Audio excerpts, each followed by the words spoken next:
نجاح انبثقت من الإمارات وامتدت إلى باقي دول الخليج والشرق الأوسط ومن ثم العالم. مجموعة أرابتك ابنة الإمارات تتقدم نحو العالمية. أرابتك، نرسم آفاق المستقبل. روعة، ضحكتها بتجنن. معجون الأسنان كولجيت أوبتيك وايت الجديد مع جزيئات الدقيقة قوية التأثير لأسنان أكثر بياضاً بأسبوع واحد. آخر موضة بتبييض الأسنان. كولجيت أوبتيك وايت الجديد أكثر بياضاً بدرجة واحدة في أسبوع واحد. والآن جربوا غسول الفم الجديد كولجيت أوبتيك وايت وفرشاة 360 أوبتيك وايت.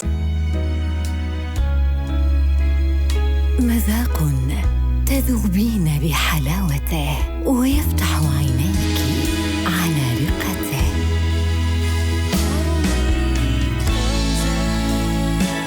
مع نعومة تلفك بالحرير وتبهرك كل مرة أكثر بكثير.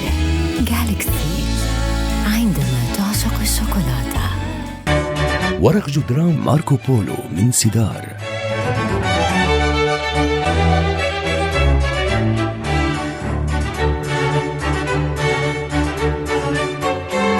ورق جدران ماركو بولو من سيدار.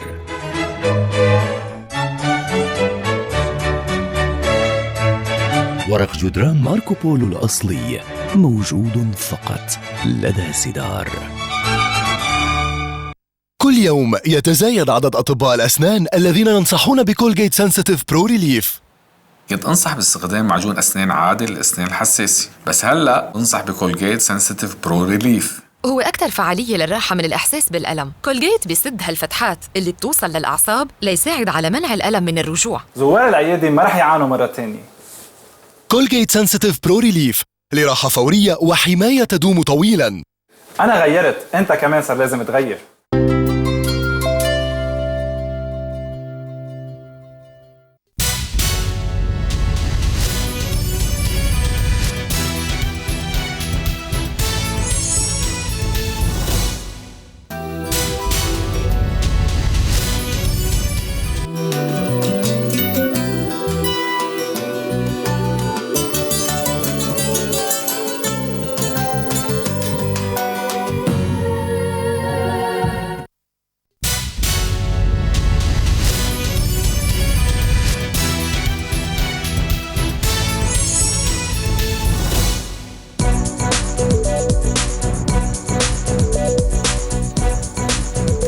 مرحبا بكم من جديد إلى ما تبقى من نشرتكم المحلية.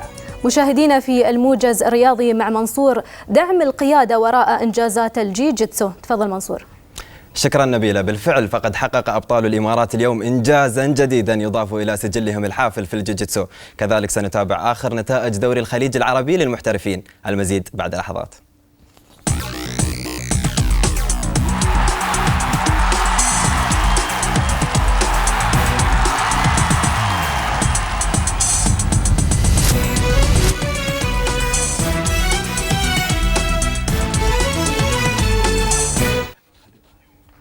هنأ الفريق أول سمو الشيخ محمد بن زايد آل نهيان ولي عهد أبو ظبي نائب القائد الأعلى للقوات المسلحة أبطال الجيجيتسو على إنجازهم الكبير في بطولة كأس الخليج العربي للجيجيتسو المفتوحة التي اختتمت اليوم. جاء ذلك خلال اتصال هاتفي أجراه سموه فور انتهاء البطولة مع أبطال الإمارات الذين رفعوا اسم الدولة عاليا من خلال تألقهم واحتكارهم منصات التتويج. وقد اختتمت البطولة اليوم التي تعتبر باكورة بطولات الجيجيتسو هذا الموسم، وكعادتهم كان أبطال الإمارات على الموعد فحصدوا في اليوم الختامي 25 ميدالية منها 17 ذهبية. وخطف البطل أحمد سهيل بن هويدن الكتبي الأضواء بإحرازه ميداليتين ذهبيتين يضيفهما إلى ذهبيتي الأمس. ورصعت الذهبيات صدور العديد من أبطالنا اليوم ومنهم حسن الرميثي وعلي الدرعي ومحمد هيثم. ولم تغب سيدات الإمارات عن المشهد فنالت شمس حسن ذهبية الحزام الأزرق تحت وزن 68 كيلوغراما وبرونزية في الوزن المفتوح. وقد شهدت البطولة مشاركة 159 لاعبا مثلوا 33 دولة. وتمثل هذه البطولة الإعداد الأمثل للاعبين قبل الدخول في بطولة كأس آسيا للجيجيتسو الشهر المقبل. يذكر أن رياضة الجيجيتسو تم إدراجها في بطولة آسيا لألعاب الصالات، الأمر الذي يسهم في تعزيز مكانة اللعبة على صعيد القارة.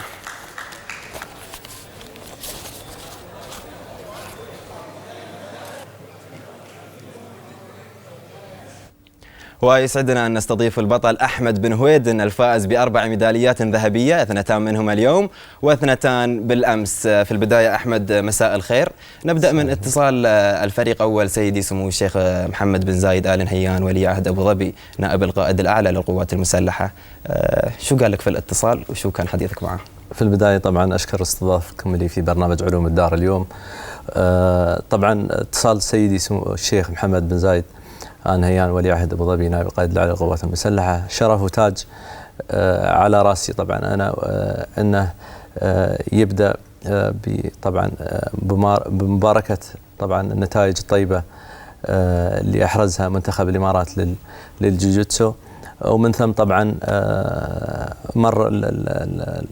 كمل اتصاله ومحادثته لجميع اللاعبين اللي احرزوا النتائج. طبعا الاتصال كثير يعني رفع من معنوياتنا نحن وشجعنا وشكرنا على كل اللي قدمناه في هذه البطولة. طبعا وهذا شيء يخليك أنت طبعا تستمر وتقدم الأفضل في البطولات القادمة.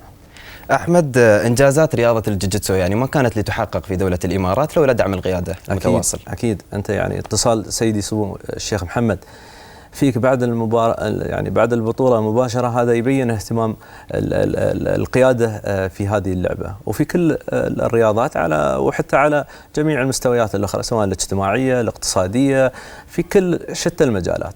يعني اهتمامهم في الرياضة وغيرها دليل يعني محبتهم للشعب واللي قدمه وكل الأفراد وكل من يعيش على دولة الإمارات. أحمد، بالنسبة لبطولة الخليج هذه أولى بطولات الموسم، كيف تقيم البطولة خصوصا أنك خرجت منها ب4 ميداليات ببدلة وبدون بدلة؟ نحن نقول كل البطولات قوية لأن المستويات اللي فيها واللاعبين اللي فيها من كل دول العالم، يعني 33 دولة. يعني إذا قلنا بس دول أوروبا الشرقية عندك اللاعبين الروس، الكازاخستانيين، الداغستانيين، هذول لاعبين يتميزون بمهارات في المصارعة، وهذه تعطيهم طبعا أولوية في حتى حصد النتائج. لكن خبرة اللاعبين عندنا نحن في كل المستويات وفي كل الأوزان وفي كل الفئات قدرت أنه يعني تحد من سيطرتهم على الحصول الميدالية. أحمد، استعداداتكم للبطولات القادمة؟ نحن طبعا ما نوقف، نحن يعني تماريننا طول العام، تصير عندنا معسكرات داخل وخارج الدولة، لكن تمريناتنا بشكل مستمر. أنا من الناس اللي ما تقطع التدريب دائما، لا بنقول يعني مش مكثف 24 ساعة أو يعني قصدي يعني طول الأسبوع، لكن محافظين على تدريباتنا ما نقطع. أحمد، أنت كونك بطل في رياضة الجوجيتسو، رسالة توجهها للشباب المقبلين على لعب هذه الرياضة؟ رياضة طيبة. أنا شخصيا من الناس اللي ما حبها في البداية، لكن بعد يعني فترة بسيطة تعلقت فيها وصارت رياضتي الأولى من ضمن الهوايات اللي أنا أمارسها. وأشجع كل شخص وكل أب وكل أسرة عندهم أطفال صغار أن يبتدون يعلمونهم جوجيتسو، لأن الرياضة فعلا تهذب الأخلاق، تحد من العصبية وتزيد وتنمي التفكير الشخص اللي يلعب فيها. وما شاء الله نحن عندنا 20,000 من طلاب المدارس المسجلين في اتحاد الإمارات للجوجيتسو، وهذا يبين اهتمام طبعا القادة واهتمام الجهات في مجال التعليم بنشر هذه اللعبة.